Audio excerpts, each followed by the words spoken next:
देश की राजधानी है। दंगा जो दिल्ली में छोटी छोटी बातों पर दिल्ली का दिल दहला देता है। राजनीति जो कुर्सी के लिए कैसी भी की जा सकती है। ताहिर हुसैन एक ऐसा नाम जिसके बारे में कुछ बताने की जरूरत नहीं। दिल्ली का साल 2020 का फरवरी का वो महीना था जिसने दिल्ली के दिल को दहला दिया। वैसे तो कहते हैं दिल्ली देश की राजधानी है, लेकिन स्थिति यहाँ की बहुत ही दयनीय है और उसमें जो कुछ भी बचता है उसकी भरपाई कर देते हैं ये हमारे राजनेता, जिसको हम देश के विकास के लिए संसद में बैठाते हैं, जिसको विकास के लिए हम विधानसभा में बैठाते हैं, लेकिन ये राजनीति के लिए कुछ भी करने के लिए तैयार हो जाते हैं। कुछ भी का मतलब कुछ भी। शायद यही वजह है कि दिल्ली दंगे के आरोपी को AIMIM प्रमुख ओवैसी ने चुनावी मैदान में उतार दिया।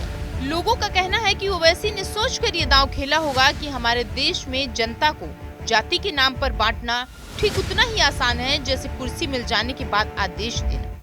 तभी तो दिल्ली दंगे के आरोपी ताहिर हुसैन को ओवैसी ने किस्मत आजमाने के लिए मुस्तफाबाद से अपनी पार्टी की उंगली थमाकर चुनावी मैदान में उतार दिया।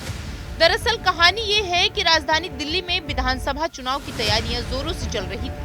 हर राजनीतिक पार्टी पूरी जोर शोर से चुनावी मैदान में और किस सीट से किसको जनता के बीच उतारे जिससे उनको पूरा फायदा हो इस फिराक में। तभी दिल्ली की मुस्तफाबाद की जनता के सामने एक ऐसा नाम आया जिससे सब कोई हैरान हो गया। वो नाम था ताहिर हुसैन का। उसी ताहिर हुसैन का जिसने साल 2020 में दिल्ली में हुए दंगे का आरोपी 4 साल से जेल में बंद था।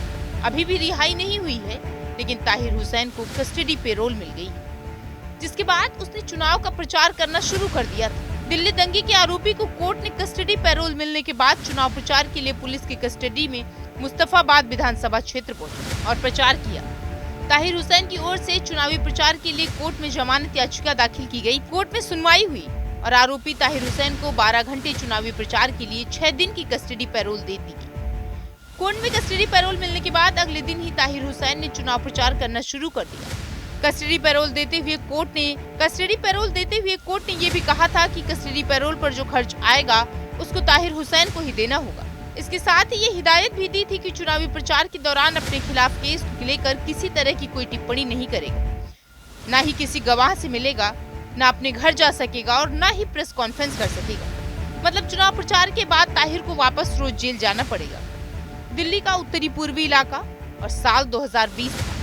सरकार लाई थी संशोधित नागरिकता कानून, जिसे हम CA के नाम से भी जानते हैं। लेकिन देश की राजधानी में इस कानून के समर्थकों और विरोधियों की मामूली सी झड़प ने सांप्रदायिक दंगों का रूप ले लिया।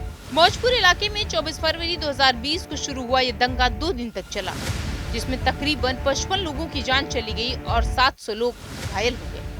अनगिनत घरों, दुकानों और गाड़ियों को आग के हवाले कर दिया गया। उस समय दंगे पर तो काबू पा लिया गया, लेकिन आज भी दिल्ली के दिल में आग दहल रही है।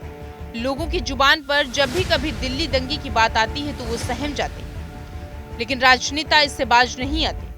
जिस मुस्तफाबाद में मुस्लिम की आबादी है, अपने वोट बैंक को साधने के लिए ओवैसी ने अच्छा दांव खेला है।